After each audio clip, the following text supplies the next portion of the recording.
In Planetside 2, there exists no other directives that has driven so many people to the brinks of madness. The Rocket Launcher Directive. A directive that not only requires you to grind 1160 kills on a decimator, but somehow also do it on 4 other launchers. It is an instigator of so many forum complaining posts, the driver of decimator reskin sales, and a devil's whisper to do some forbidden things. This is hands down the worst directive in the game, designed to make you suffer. And here I am. I just finished bunch of weapon directives on my NSO character, and it's mostly purple, except here.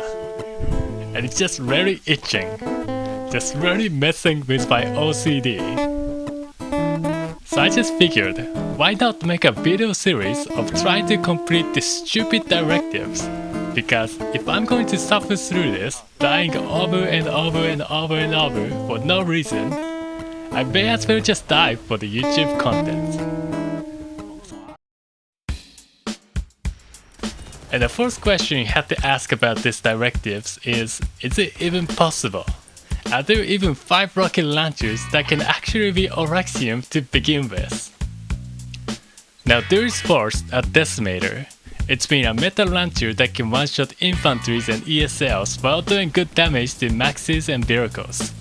I have always run it in the past and I'm pretty close to finishing it. So Decimator is at least doable.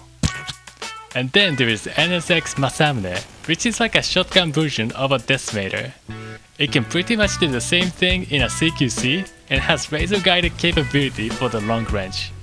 So this one should be doable as well. And unfortunately, that was pretty much it. Because the generic dumbfire launchers cannot even one-shot infantry, and it's just never viable to grind 1000 kills on just vehicles alone. And when it comes to lock-on launchers,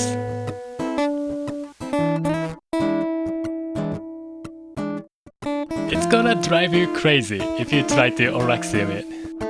Meaning that if you wanted to complete these directives, you had to buy Decimator reskins. And come on guys, I'm not paying $30 for Decimator reskins just to be able to grind for a reward that is another Decimator reskin. But thankfully on last year's anniversary update, a miracle happened, as Ground to Air Lock-on Launcher was buffed to dealing 1000 damage to one infantry, just enough for the one shot.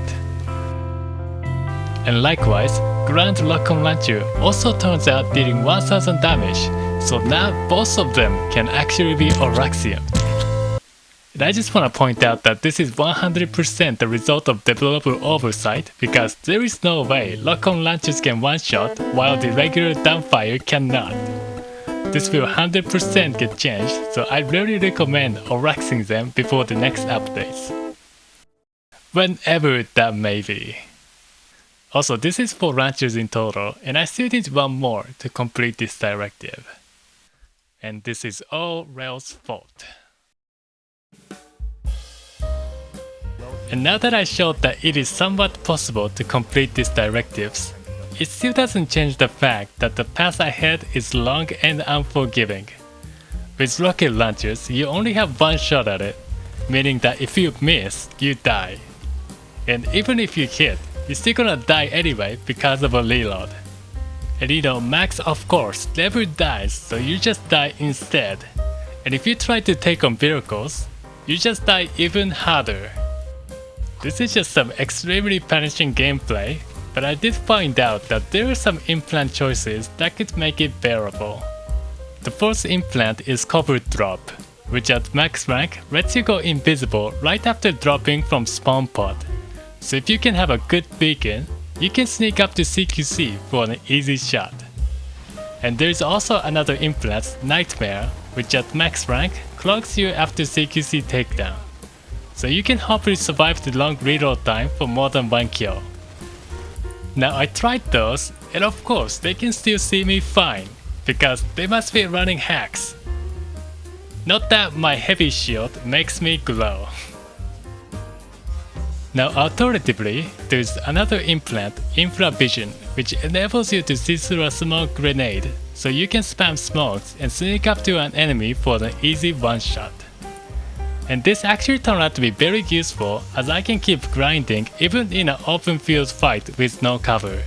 So I will probably be using this implant mainly in the future, meaning that the graphics of my next videos will be downgraded to just being black and white. I also have to mention that this implant really makes you question what you're seeing.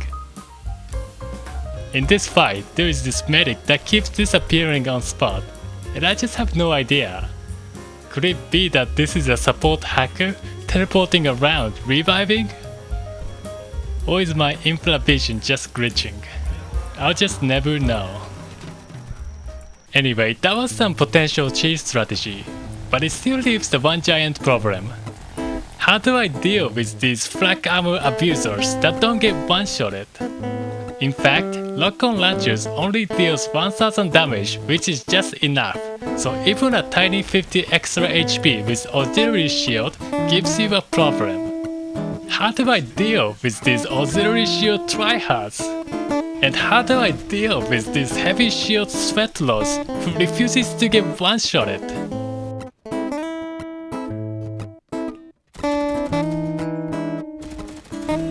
And guys, if you have any better idea, please let me know. So join me on this journey to finish these force design directives in the game, as I die over and over on this stupid grind and eventually start going for the low hanging fruits like AFK guy, and then resorting to shooting at reviving corpse or hiding under enemy sandy to scrape for any kills.